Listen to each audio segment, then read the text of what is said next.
আর প্রথমেই আল্লাহ শুকরিয়া জানাই, গতকাল বাংলাদেশ সুপ্রিম কোর্টের সর্বোচ্চ যে আদালত আমাদের, সেই আদালত বাংলাদেশ জামাত ইসলামীর নিবন্ধন সংক্রান্ত যে হাইকোর্টের একটি রায় ছিল, সেই রায়টি রিভিউ পিটিশন, আপিল, যে রিভিউ না সরি এটা আপিল ছিল, সিভিল আপিল শুনানি হয়েছে।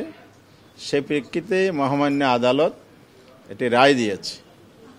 সে রায়ে নির্বাচন কমিশনকে বাংলাদেশ জামাত ইসলামীর নিবন্ধন রেস্টোর করা এবং পূর্বের অবস্থায় ফিরিয়ে দেয়া, অর্থাৎ 13 সালে যে রায়টা হাইকোর্ট দিয়েছিল এটা বাতিল করেছে এবং নির্বাচন কমিশনকে আদেশ দিয়েছে জামাতের নিবন্ধন এবং তার প্রাসঙ্গিক যত বিষয় আছে সব কিছু পূর্বের অবস্থায় নিয়ে যাওয়া। অর্থাৎ বাংলাদেশ জামাত ইসলামী 13 সালের রায়ের পূর্বে যেভাবে নির্বাচন কমিশনের নিবন্ধিত দল ছিল, বিগত ফ্যাসিস্ট সরকার অন্যায়ভাবে সেটা কেড়ে নিয়েছিল, আমরা সেই অধিকারটা পেয়েছি এই আদেশের মধ্য দিয়ে। আদালত এখানে ন্যায় বিচারের পরিচয় দিয়েছে, আলহামদুলিল্লাহ। এবং নির্বাচন কমিশনকে যেহেতু আদেশ দিয়েছে, সেই কারণে আমরা দলের পক্ষ থেকে আমরা 6 জন, আমি হামিদুর রহমান আজাদ, আমাদের assistant secretary general advocate Hasan Mahmud Zubair, প্রচার সেক্রেটারি অ্যাডভোকেট মতিউর রহমান আকন, আমাদের নির্বাহী পরিষদ সদস্য মোবারক হোসেন, কর্মপরিষদ অ্যাডভোকেট জসিমউদ্দিন সরকার, এবং আমাদের যিনি এঙ্গেজ লয়ার ছিলেন এবং তিনি জামাত ইসলামের ঢাকা সিটির মজলিস শুরার মেম্বার অ্যাডভোকেট শিশির মনির, আমরা এই 6 জন এসেছিলাম।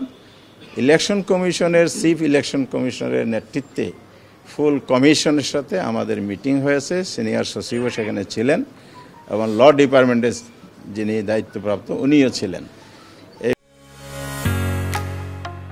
ঢালাইয়ের সেরা প্রিমিয়ার সিমেন্ট মিটিংয়ে এই আদালতের রায় এক্সিকিউশনের ব্যাপারে যে আমরা আবেদন করেছি ইলেকশন কমিশনের কাছে, সেটার উপরে ডিসকাশন হয়েছে। সেই প্রেক্ষিতে ওনারা আমাদেরকে পজিটিভলি রেসপন্স করেছেন এবং অফিসিয়াল প্রসিডিউর যতটুকু সময় লাগে ভেরি আর্লি এজ পসিবল এটা দ্রুত ওনারা কার্যকর করবেন বলে আমাদেরকে পজিটিভলি জানিয়েছেন এবং আমরা আমাদের বক্তব্য তুলে ধরেছি এবং এটা বিলম্ব না করে দ্রুত যাতে কার্যকর করে।